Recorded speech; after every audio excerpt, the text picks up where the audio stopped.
Chrissie's asked me to just say that please do remember during this scene that although the roles are exactly the same, the actress herself is a little older.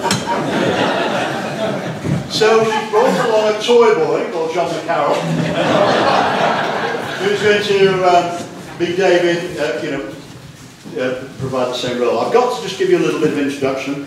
I'll do my best. It's in Chris's handwriting. Elliot and Amanda, divorced for some years, have married again. Elliot to Sebba and Amanda to Victor. Both couples are on their honeymoon in the south of France, but unfortunately they find themselves staying in the same hotel in adjacent rooms. They both see each other and try to persuade their new spouses. And again. It's coward. It's no coward. Encore. They try to persuade their new spouses to leave the hotel, but of course it only results in both couples having a blazing row and Victor and Sybil steam off. So we join now, Elliot and Amanda, left alone on their respective terraces.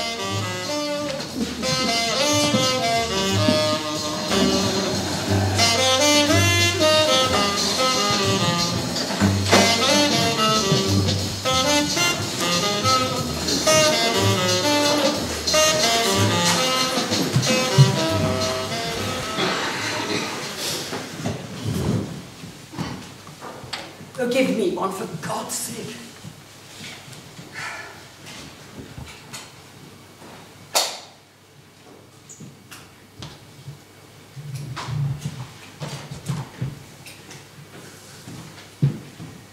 I'm in such a rage.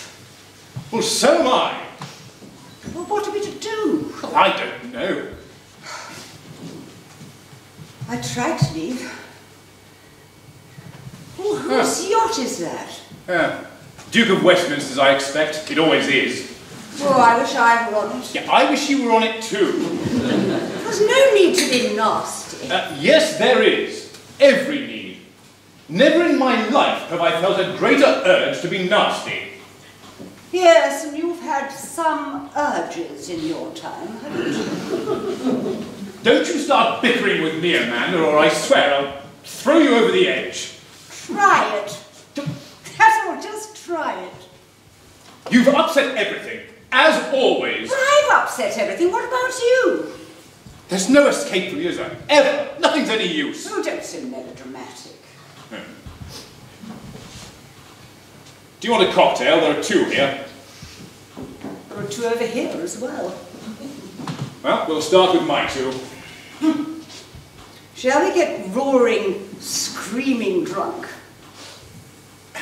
I don't think that would be a very good idea. We tried it once before. It was a dismal failure, if you recall. Well, it was lovely at the beginning. Yes, you have an immoral memory, Amanda. Here's to you. Well, I tried to get away a moment after I'd seen you, but you simply wouldn't budge. What's his name? Victor Prynne. Mr. and Mrs. Victor Prynne. Yes, mine wouldn't budge either. What's her name? Sybil. Mr. and Mrs. Elliot Chase. God pity the poor girl.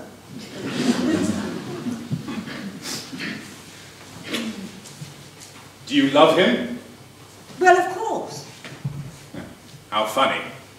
Well, I don't see anything particularly funny about it. I mean, you're in love with yours, aren't you? Oh, certainly, yes. Well, there you are then. Yes, there we both are then. What's she like? Oh, fair, very pretty. Plays the piano beautifully. Very comforting. How's yours? I don't want to discuss him. No. Well, it doesn't matter. I expect he'll pop out in a minute and I shall see for myself. He doesn't know I'm here, does he? Yes, I told him. Well, that's going to make things a whole lot easier. Oh, does Sybil know I'm here? No. No, I told her I had a presentiment. I tried awfully hard to persuade her to leave for Paris. Yes. Well, I tried too. I mean, it's lucky we didn't both succeed, isn't it? I mean, otherwise we might have all met up on the road somewhere. Yes, in some frowsy little hotel. I can see us now, sailing down in the morning for an early start.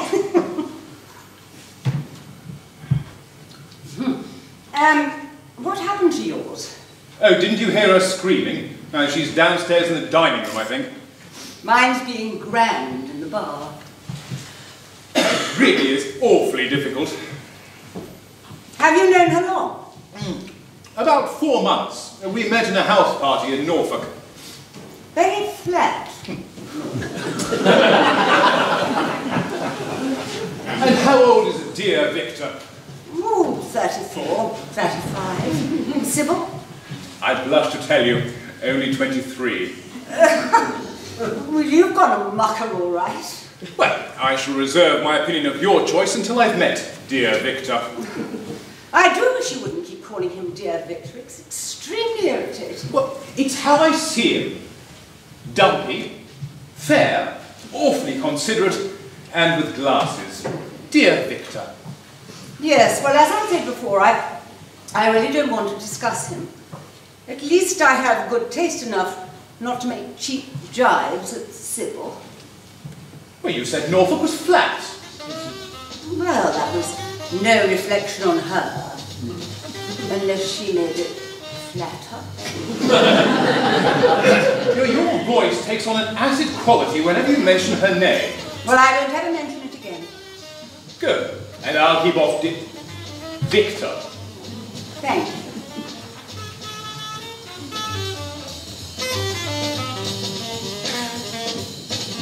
That orchestra has a remarkably small repertoire. Yes, they don't seem to know anything but this, do they? No. No, I'm awfully sorry about all this. I wouldn't have had it happen for the world. No, I'm sorry too. It's just rotten luck. Yeah. I hope everything turns out splendidly for you and you're very happy together. Thank you. Thank you very much. Well, I hope the same for you too. A nasty, insistent little tune, isn't it? Yes, isn't it? What were you thinking of at that very moment? Oh, the Palace Hotel skating rink in the morning, and you kneeling down to put my skates on for me. Well, you'd fallen on your fanny a minute before. Beastly of you to laugh like that. I felt so humiliated. Poor darling. Do you remember waking up in the morning and standing on the balcony and looking out across the valley? Yes. Blue shadows on white snow. Cleanness beyond belief. High up there above everything in the world. How beautiful it was. Well, it's nice to know we had a few marvellous moments. A few? Oh, we had heaps, really. Just, well, the good ones fade into the background and one only remembers the bad ones. Yes. What fools we were to ruin it all. What utter fools. You feel that way too, do you? Yes, of course. Well, why did we? Funny, wasn't it? Yes, horribly funny. Selfishness, cruelty, hatred, possessiveness. All those qualities came out in us just because we loved each other. Well, perhaps they were there anyhow. No, it's love that does it. To hell with love.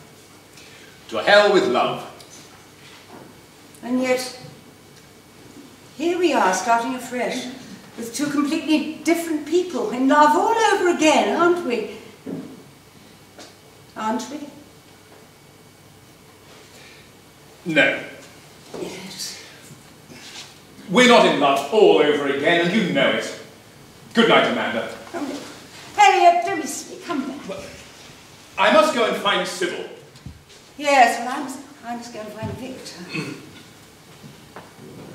Well, why don't you? I don't want to. It's shameful. Shameful of us. Don't feel terrible. But don't leave me for a minute. Well, we'll talk about outside things. Anything you like, and you just don't leave me. Just until I can pull myself together. Very well. What have you been doing lately, these last years? Oh, travelling about. I went round the world, you know, shortly after... Yes, I know. How was it? What, the world? Yes. Oh, highly enjoyable. China must have been interesting. Very big, China. And Japan? Very small.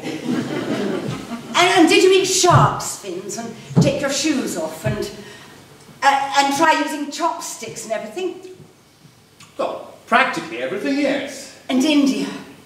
The burning Ghats or Ghats or whatever they are. And the Taj Mahal.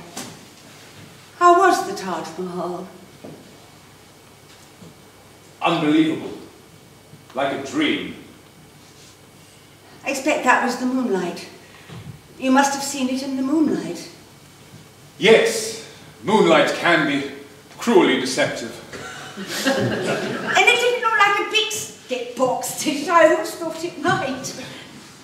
Darling, I love you so. And I do hope you met a sacred elephant.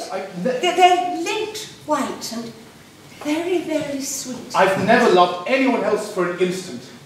Oh, no, Elliot, stop, please, don't. And you love me too, don't you? There's never been any doubt anywhere. No. No doubt anywhere. More than my greatest desire, in my deepest heart, I want you back, my darling, please. Please, Elliot, don't. You're making me cry so terribly.